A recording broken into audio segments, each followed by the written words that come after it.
neurology, this has become such an important concept that it's been what's referred to as the habit loop. And what the habit loop says is that every single habit in your life, my life, half of what we do, every single one of them has three parts.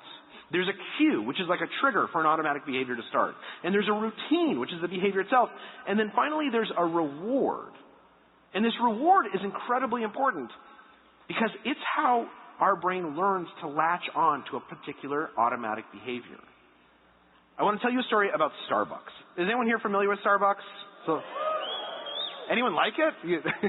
So let me ask you, what does Starbucks sell? Coffee, right.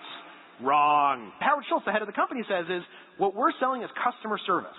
When you go into Starbucks, you know there's going to be like soft music and like this wood paneling, and someone's going to ask your name and they're going to write it in big cursive letters on your cup. Starbucks sells you an experience. And the problem for Starbucks was that this worked really well for a long time. There were some hiccups.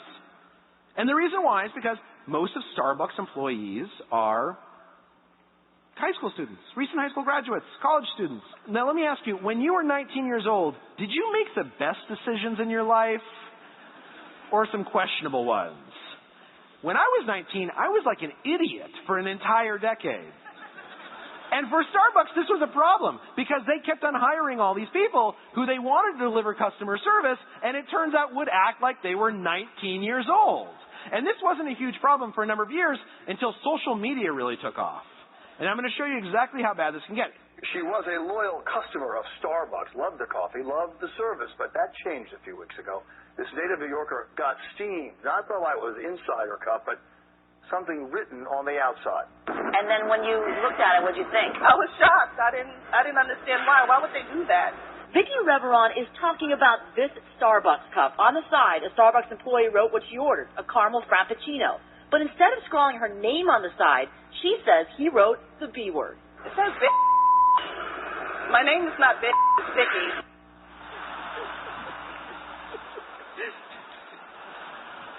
This video was seen by 1.8 million people within 2 weeks of it being on television.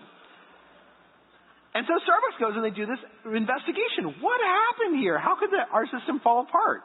And they find out that Vicky was served by this really nice kid. He was 19 years old. He had been working for Starbucks for 9 months, had never had an employment problem. The night before Vicky comes in, this kid has a fight with his mom, doesn't sleep very well that night, comes in for his 8-hour shift. He's an hour 7.5 of this shift, and Vicky comes in. Now, what the kid did is inexcusable, right? Like, that is never, ever allowed. He has the additional bad luck of handing that cup to someone who looks at it and says, I'm going to get you. She leaves, calls a TV station. The TV station says, we can't be there for 4.5 hours. And she says, oh, that's totally fine. I will go ahead and wait for you. Goes home, changes into her nicest blue blouse, comes back, waits on the corner, TV station shows up, she sews him the cup. The moral of the story is, do not mess with Vicky. Schultz and his team, they try and start figuring out, what can we do? And what they eventually come up with is, look, the problem is we need to teach our employees more willpower. Like, basically, these 19-year-old kids do a great job, but if they're tired and it's the end of their shift, they just kind of lose control of themselves. So they go back and they decide to rewrite all of their training manuals. And what they do is they reform everything so that now your training is based around teaching you willpower habits. My favorite is this one called the latte habit. And this is how it works. You learn it in your first week. Your manager sits you down and they say, look, if an angry customer comes in, that's your cue. And what you should do is you should latte them, which means you should listen to their complaint. You should acknowledge their complaint. You should thank them for complaining. You should take care of their complaint by giving them like a free cup of coffee or anything else they want. And you should explain why this will never happen again. Because what Starbucks is actually doing here is they're teaching people life skills. And what's really interesting and important is when you think about what the reward is for the latte habit, it's that it's delivering something emotional. If you're 19 years old and some adult comes up and starts yelling at you because they got the wrong coffee, it's completely threatening. It's terrifying. Your instinct is either to run away or to fight back. Starbucks is teaching you how to handle that situation, how to handle anyone who's upset. And in doing so, they're giving you an emotional reward.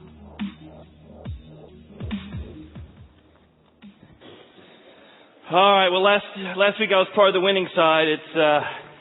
We're going to enjoy you guys playing with your stress ball. So if the sermon gets too convicting or too difficult, you guys are going to be fine. You guys are going to have to, I don't know, squeeze your own hand or something during this next part. We're in a series called Habits. And as we look through this series, we're in a particular time in the calendar called Lent. And it's been practiced for, hundreds, even thousands of years, that during a time of Lent, you make a sacrifice. That you give up something, and people talk about it. Hey, I gave up meat, or I gave up sugar, or I gave up caffeine. But I want to try and show that there's two parts to this season of spiritual habits, and it's the second part that's critical. And the second part is this. We give up now in order to gain more later. Many times we talk about what we're going to give up now, and giving up something, but we don't focus on the next part, which is, so what? What's the thing you're pursuing by giving one thing up? There's a great passage in the book of James, chapter 4, verse 8, that says, God draws near to those who draw near to Him. And so this time in the calendar can be a time that you choose to draw near to God through certain habits. Maybe it's something you give up. And you don't just give it up to say, hey, God, look, I gave it up. You give it up so that time where you were watching Netflix, or that time where you were drinking coffee, or that time that you were eating meat becomes a time that you try and connect with God in a deeper way. And what you're hoping for is to give up something now to gain something greater later. A deeper relationship with God, a greater sense of peace, a breakthrough in your marriage, an overcoming of a habit. You might say, well, that sounds a little spooky and mystical. But it doesn't. We see this in all areas of our life. I might choose to get up and work out now when I could have slept in because I want to be healthier later. I might choose to not eat ice cream quite as often now so I can live a longer life later. That's a tough one. I might choose to, when I come home at night, instead of just collapsing in the couch, what I want to do, I might choose to not collapse in the couch in order to interact with my kids and give up some time of my collapsing and relaxing in order to engage with my children. Or to flip it, I may purposely neglect some time with my kids so that I can have date nights and connect with my spouse, because I'm hoping that by the time we get to empty nest, I still like the person I'm with, right? But in order to do that, I'm going to have to give up some time from the constant bombardment of kids' activities to prioritize my marriage. For some of us, we're going to do that financially. We're going to take some money. Instead of spending all our money now, we're going to sacrifice some of the money we would have spent now in order to save for retirement later, in order to be more generous later. But the same thing. You sacrifice now to gain more later. And the same thing is true spiritually. For some of you, we got about 80 men who come to our Tuesday morning men's group. You sacrifice some sleep because you're getting up, hour earlier to make it to our 6:09 meeting, a men's study. You sacrifice some sleep now to gain some tools to be a better husband, to connect with your purpose, to be a better dad. So this principle of the discipline or habit of sacrifice flows through all areas of our life. And we're going to look at 3 habitual realities in hopes that we can gain something better later. Our first reality is this. You can replace but not erase habits. You can replace but not erase habits. Here's a classic example. If I tell you to stop doing something all week long, I want you to stop being negative. Stop being negative. Put little notes up all over your house. Don't be negative. Don't be negative. Don't be negative. What are you thinking about all week long? Being negative.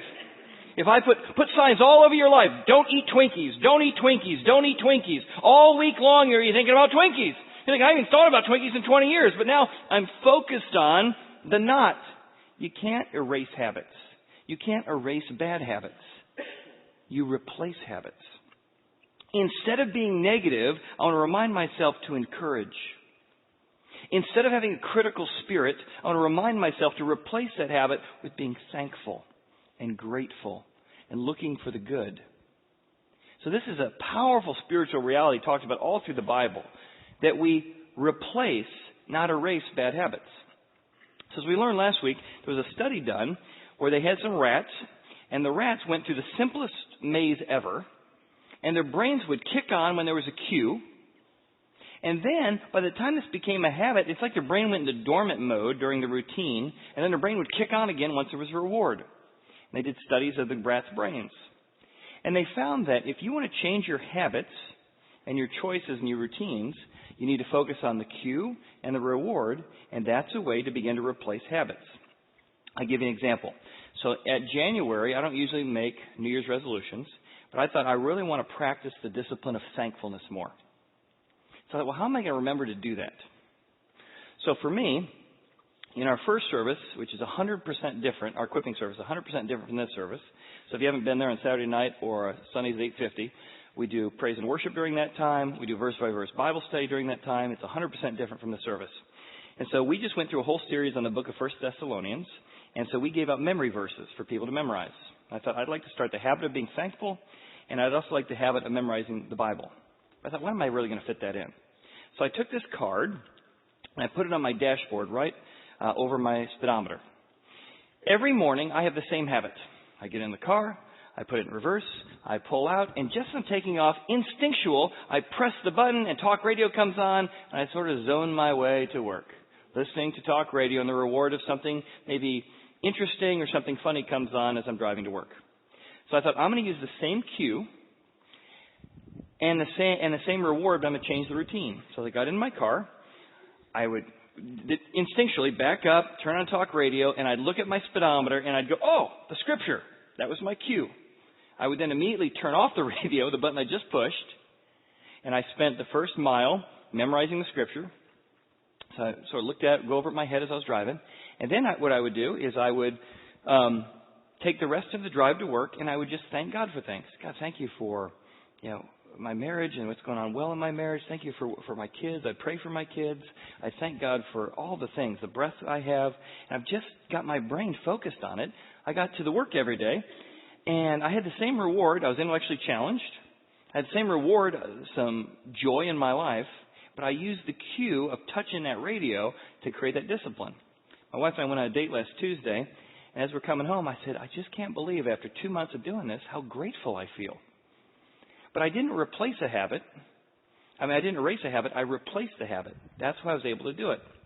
Well, there's a thing in the Bible called the Nazirite vow. And it was a habit that you would do for a certain period of time that would allow you to replace habits with other disciplines.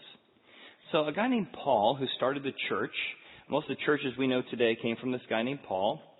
And here's what it says in the book of Acts. It says that he took a particular vow. He remained in a place a good time. He took leave of the brethren and sailed for Syria. Priscilla and Aquila were there, some folks he worked with. And he had his hair cut off at Cenchrea for he'd taken a vow. So he cut his hair off in order to start this vow, and now he's going to let his hair grow extensively. And as it grows, it's going to be a constant cue, a reminder to him that he is taking this period of time to try and seek God in a new and fresh way. And so every time, as his hair is growing, as he feels the fact that he doesn't have any hair to begin with, it's a constant cue to remind him, I'm taking this vow to try and draw closer to God during this time. So the first step in changing your habits is to find a cue. For the Nazirite vow, it was your hair became the cue. There's a few other ones I'll mention in a moment. So in his book, The Power of Habits, the writer Charles mentions how this idea can work of replacing your habits. He mentions Alcoholics Anonymous. For those who got into AA, they realized that they all had cues. I feel depressed. I feel mad. I've got some emotional issue that occurs. Go ahead and put that next slide up. So in Alcoholics Anonymous, there is this cue, which is I'm depressed, I'm mad, and so my routine is I would go drink. I drink to escape. I drink to feel happy. Or sometimes I drink because I like being with people. I felt alone. Now I'm drinking. I'm with people.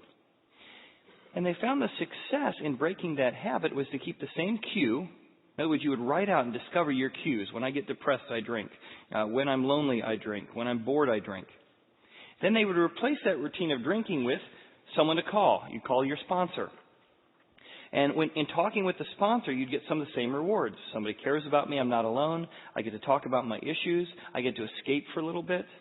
And those who began to break the cycles were those who could identify their cues for their alcohol behaviors, and they could try and get the same reward. Hey, I just want to escape for a little bit. I want to not think about this for a little bit. And through that, they could build new skills. Now, Tony Dungy did the same thing. So Tony Dungy, nobody would hire him because every time he went to explain his coaching style, he would say, I'm all about habit formation. We'll call somebody else. But eventually somebody tried him, and you know the story of how well he did. He began to work with his football players on cues. He said, in football, it's milliseconds that matter. I need you to stop thinking on the field instead of react. I need you to react.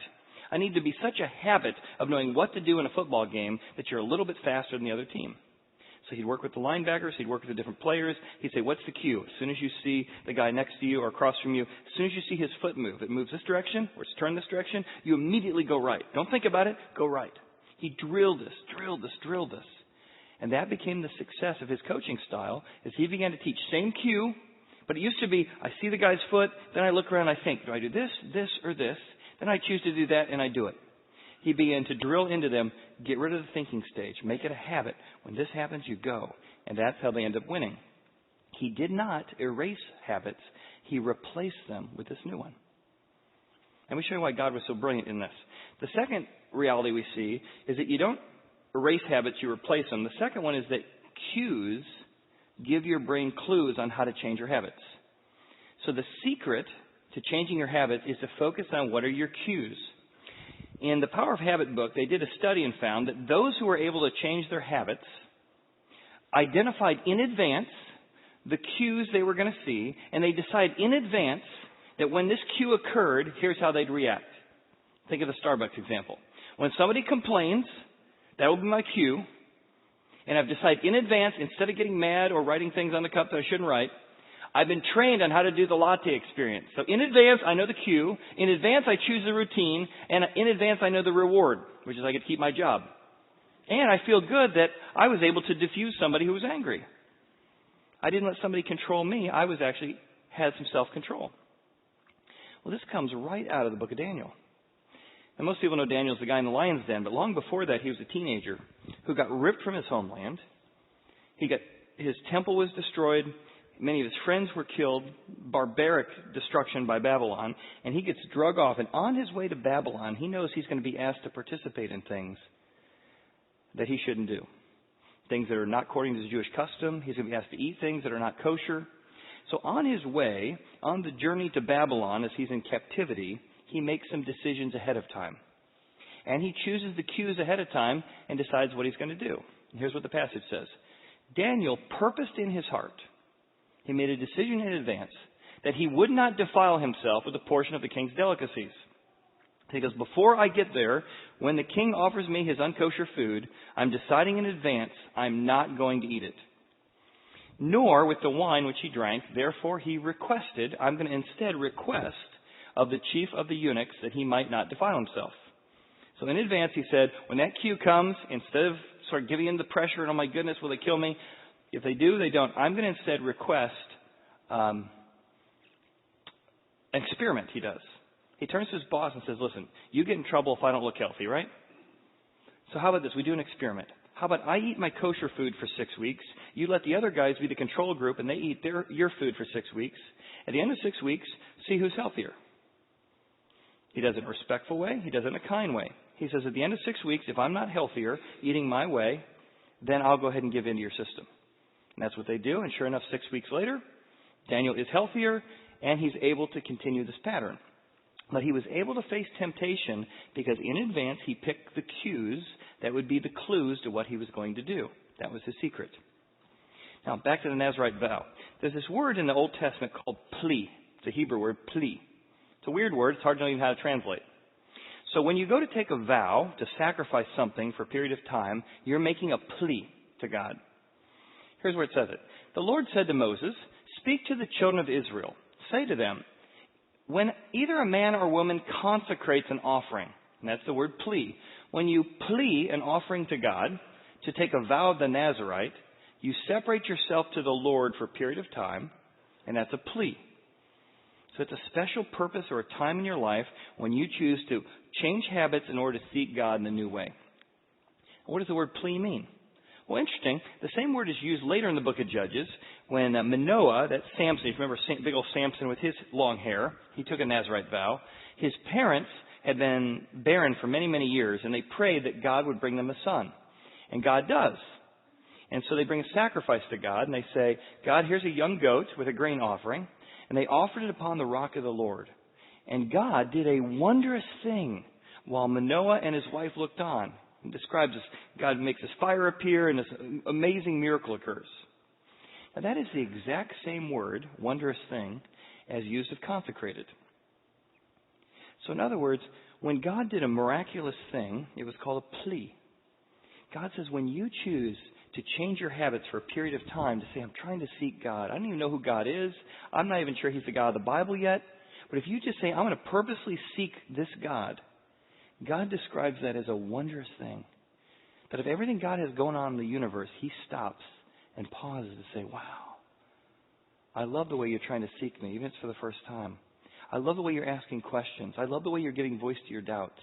I love the fact that you're trying to draw near to me. You're doing a wondrous thing when you take a vow, when you practice the sacrifice. Now, last week we met some folks who made that sacrifice, Skylar and Jason. I'll put their picture up on the screen. And they decided they are going to take the next 60 days, or 6 weeks that we're together, and they are going to be taking this Nazirite vow.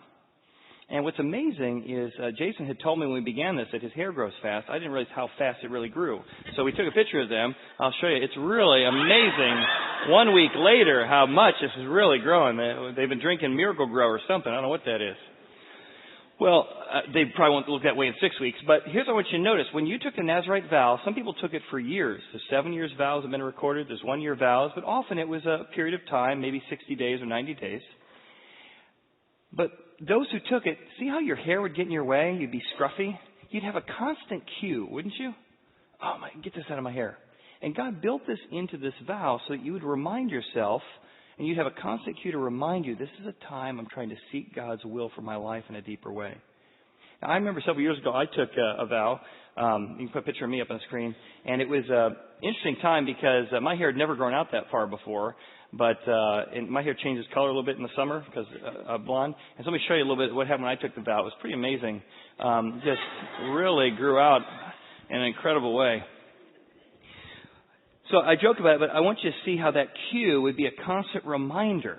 You would have a built-in cue that God put in place in this discipline. And so it is something that's very sacred. So whether you give up caffeine, whether you decide to be more thankful, I want you to know that God sees this as something very, very powerful. And the cues are your brain's clues. Now, a couple examples of how to do this.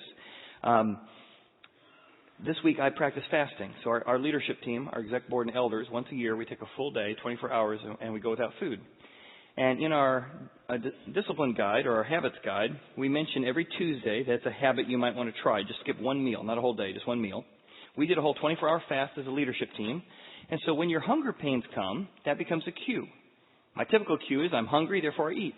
You use that same cue on my hunger pains to pray. God, thank you that I have enough food that I get to eat 3 times a day. There are people in the world who don't eat even once a week.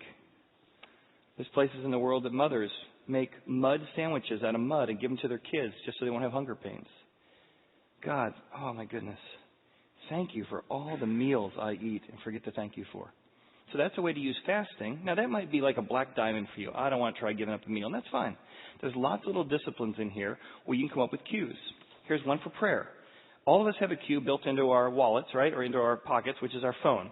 Our phone vibrates. We got a text. Oh, and that's the cue, right? Oh, my goodness, what's going to happen? Who's mad at me, or what do I have to do? You can use that to your advantage. The cue is my phone vibrates. Tell yourself the reward is I get to read that email or that text. But just before you do it, shoot up one quick prayer. Rings? Hey, God, thank you for my job. Hey, God, thank you for my marriage. God, help me to break through this habit in my life. Just decide in advance, here's the cue, the phone ringing or vibrating. Here's what I'm going to do, and here's the reward. Maybe you have a routine of getting Starbucks every week.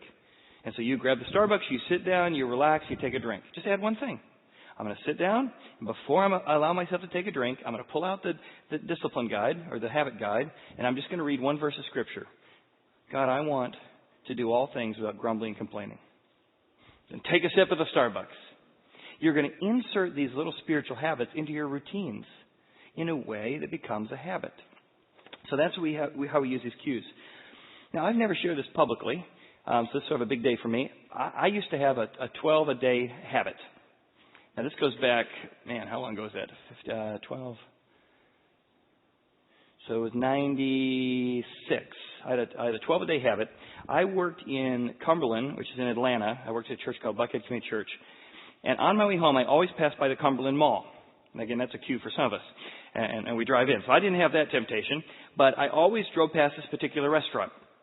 And it had a big light in the front that would come on every day on my way home from work. And it said, hot donuts now. And it didn't matter if I was hungry or not. I would drive along. The car went into the Krispy Kreme. And so I would say, well, I'll take 12 glazed donuts. And so I had 12 glazed donuts handed to me. And, oh, it's wonderful. So I sat them down. I'm only 1 mile from my apartment. I set them down in the car. And I'm driving home, and the traffic is so slow that it's going to take me 30 minutes to get home a mile. And so I eat a donut. Oh, it melts in my mouth. The air, the grease, the sugar, it's wonderful. And so I go a little farther, and then just, I don't even realize I'm doing it. Just, I grab another one. Well, by the time I get to my apartment, I look over, and somebody has eaten all 12 donuts. And I remember I got out of my car like, I need to shave my tongue. And then I'm like, I feel horrible.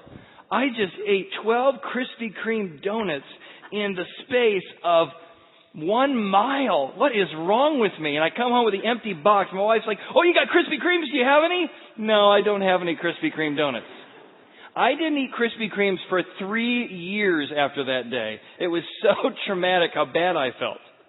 But then I fell off the wagon and I started again about 7 years ago. So I want you to know I am back, and I feel like it's a safe place to share that. But I know for me, I had to decide every time I saw that hot donuts now light come on, no. I remember what happened last time. And instead of, I couldn't replace the habit, don't think about donuts, don't think about donuts, don't think about donuts. I had to say, what am I going to do instead? And I replaced the habit.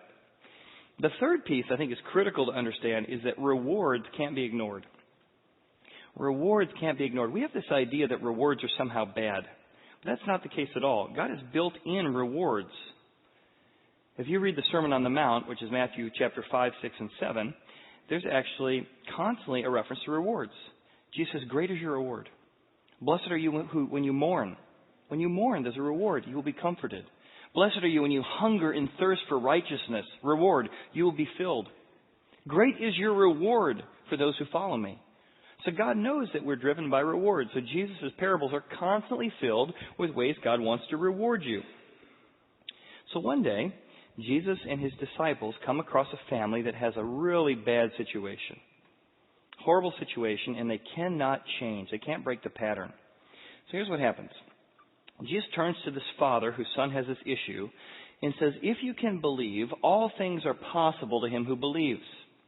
And immediately the father of the child cried out and said with tears, oh Lord, I believe, but help me in my unbelief. I love this passage. Jesus doesn't say, no, either one, all belief or none. He says, man, what a great prayer. To say, God, I believe a little bit, but I got a lot of unbelief. Help me with that. And if you were exploring the Bible or God or Jesus or spiritual habits for the first time, you're like, I don't believe this is really worth it. I'm not even sure if there's a real God. It's like the giant spaghetti monster in the sky. I'm not sure. This is a great prayer to pray. God, I believe a little bit, meaning I want some of that stuff, but help me in my unbelief. So Jesus doesn't rebuke the guy. He says, you know what, I can work with that. Jesus took him by the hand, and he lifted him up, and he arose. And when he had come into the house, meaning he healed this guy, and when he brought him into the house, his disciples, Jesus' disciples said privately, why couldn't we cast that out? Why couldn't we fix that? And he said, this type of situation can only be cast out by prayer and fasting. So you might have a habit that you've tried to break. Whatever the habit is. How you use your eyes, what comes out of your mouth.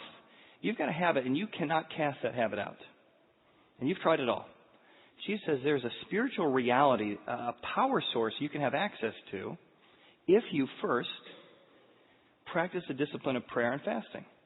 I don't really understand how it all works, but I know the reward is I want to break free of this habit. I want my marriage to be better. I want my relationship with my son or daughter to be better. And so I say that's the reward, and the cue is, or the routine is, I want to start trying something I've never done before. I want to try prayer or fasting to pull myself away from a situation and say, God, I need you to break through in a way you never have before. Because there are certain habits that cannot be cast out without a spiritual discipline of prayer or fasting or hungering for God in a new way. Now, this was true in a psychological test they did called the marshmallow test. They found that the kids that were able to wait a long period of time with patience for their second marshmallow were able to do it because they focused on rewards. So you may have heard the experiment before. Here's the gist of it. Each kid's given a marshmallow. If they don't eat it for a certain period of time, they're given 2 marshmallows. Let's watch what happens and see the secrets, how rewards drive our behavior. Let's watch. So not a lot of kids passed the test, but he did. And they asked him how he did it. They said, first of all, as soon as he heard the experiment, he immediately decided to imagine that the marshmallow was not a real marshmallow. It was a picture of a marshmallow he couldn't eat. And then he told himself that the reward was if he could wait the whole time, that he was going to, as soon as the second marshmallow was given to him, he was going to immediately shove them both in his mouth. So the whole time as he's tempted, just about to do, he's like, no, it's a picture.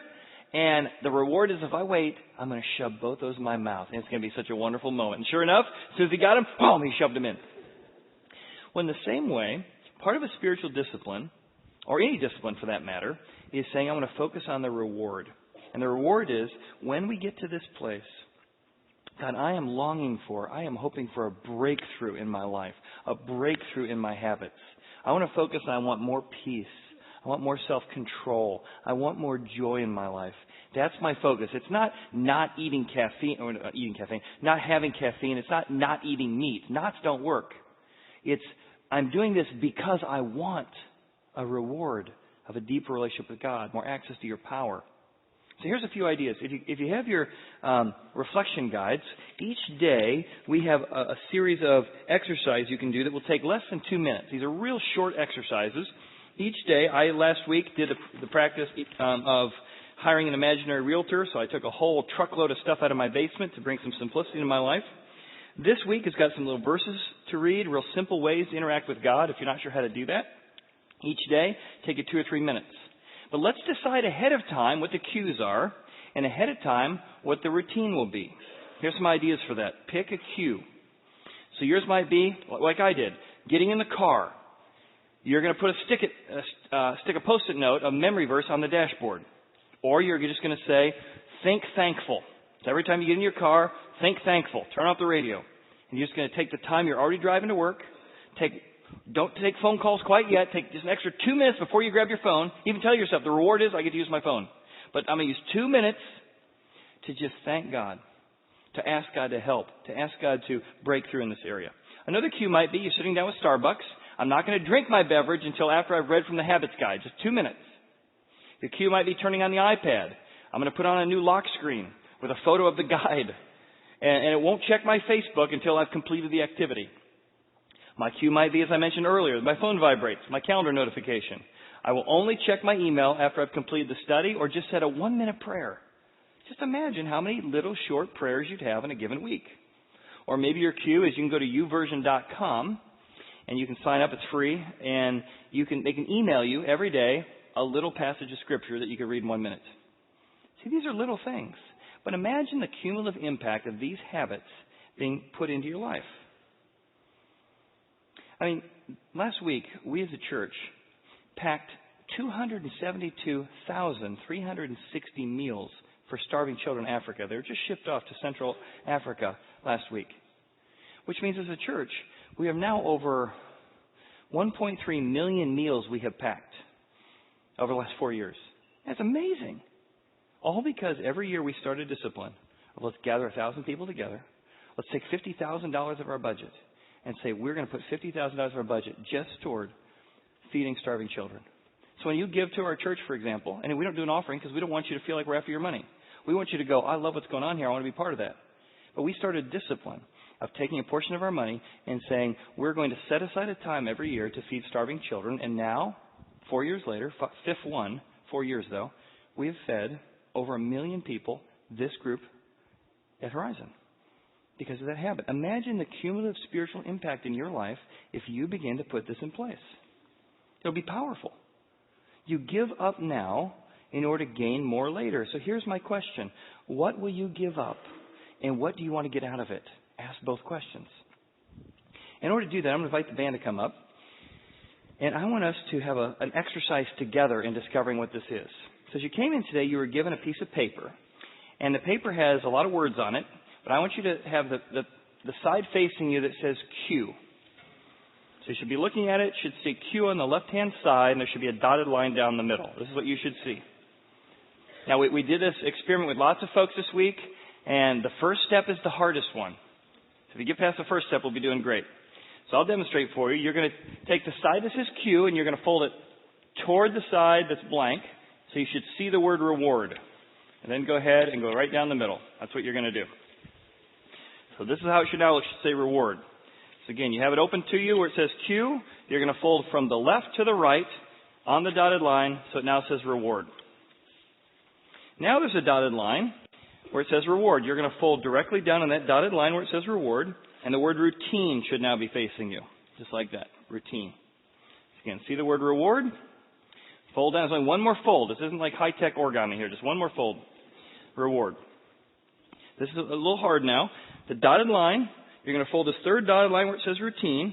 And if you do it right, there'll be another dotted line that will line up, like so. So you're going to fold that corner down to the corner, and you should have these dotted lines that line up. It should look like that. I'll do it one more time. You should have the word routine, folding the dotted line to the point at which you have some dotted lines that line up. All right? Now, what I want us to imagine is the spiritual discipline we're going to talk about. In fact, I'll have the band start to play. We got a song we're going to play called Reward. What does it mean for God to be our reward? But as we do that, I want you to look at your piece of paper. There's a little dotted line there. And just start a little tear. It's a little hard to get started, actually. Start at the top. It's easier to start at the top when you're done. So start a little tear. I want you to think about, what do you want to tear off your life for a short period of time to seek God in a new way? Is it the way you use your mouth? Is it the way you use your eyes? Don't tear it off quite yet. Just start the tear. But think about what that is. Is it your anger? Is it thankfulness? Is it a critical spirit? But what is the thing that for the next few weeks you'd like to tear off your life? And then what do you want as a reward? I'm going to stop being critical so I can be happier.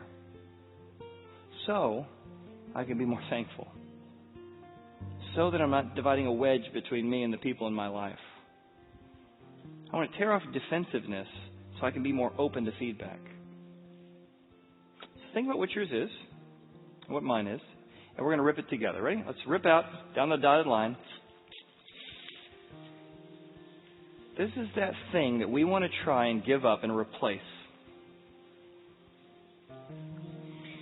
Now take the piece that's left. And this is our reward. Let's unfold our reward.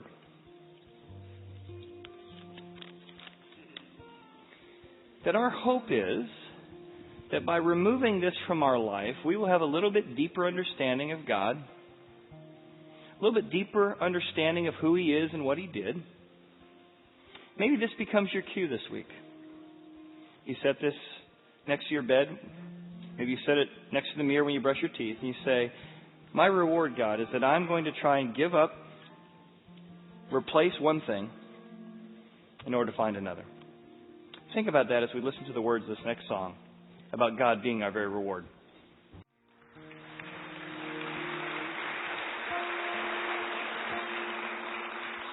You might think that's weird. Say, well, I thought I want peace. What's Jesus got to do with it? Well, here's what the Bible describes God as. I was reading through the Quran several years ago and got about halfway through it. The Quran describes that God's will is knowable, but you can't know God. You can't know God in the Quran. God is too far removed. He's transcendent. It's be blasphemous to think you can know God. Now, the Bible describes a God that's very different. He's transcendent, but He became immanent, which means He became personal. And so God is peace. God is joy. God is thankfulness. God is love, but He wants to be in a relationship with you. He's immanent. You can know God. You can have a friendship with God. And so Jesus, what happened on the cross is a reminder of forgiveness. It's a reminder of peace. It's a reminder of sacrifice. But more than that, it's a reminder that God comes close. He wants us to draw near to Him so that He will draw near to us. That's what Jesus does. That's what God does. This is unlike the Greek religions. It's unlike the Quran and the Muslim religion. It's very unique that you can know God. that the purpose of your life is that you would be in a friendship with God. It's amazing if it's true. And you'd want it to be true. Even if you don't even believe it is true, you'd want it to be. That the God who made you wants to know you. May that be your reward. Maybe as we close today, you just want to tell God what the reward is. Maybe you want peace. Maybe you're going through a time of grief and you need comfort. Let's just do little one-word prayers. We prompt God and just tell Him what the reward is we're seeking during this time of sacrifice. Let's pray together. So maybe to God, you just want to say, God, I am longing for, and I'll give you some words and you can plug them in. God, I'm longing for wisdom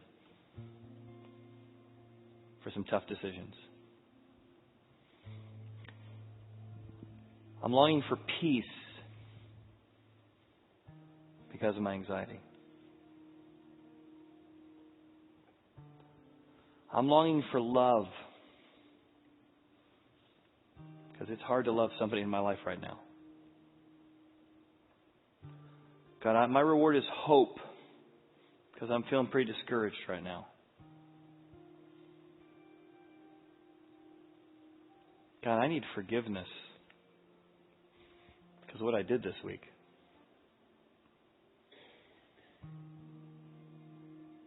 God, I need courage because of a tough decision. God, we thank you that Jesus is the ultimate example of this. That passage in Hebrews says, for the joy set before him endured the cross. Which means when Jesus was being crucified, spit upon, denied, and betrayed, you set a reward before you. The joy set before you as you were dying is that you wanted to have a friendship with us. You were thinking about us as you were dying, and that made it worth staying on that cross. What a God you are. What a friend you are. We long to know a friend like that even deeper. Use this season in our church's life that we would draw near to you. In Jesus' name. Amen. Thank you for being here today. If you're new to Horizon, we would love to greet you. Put a name with a face. Third door on your left is the hearth room. We'd love to say hi. If you came prepared to give financially, there's some offering boxes on the way out. If not, we'll see you next week for Habits Part 3.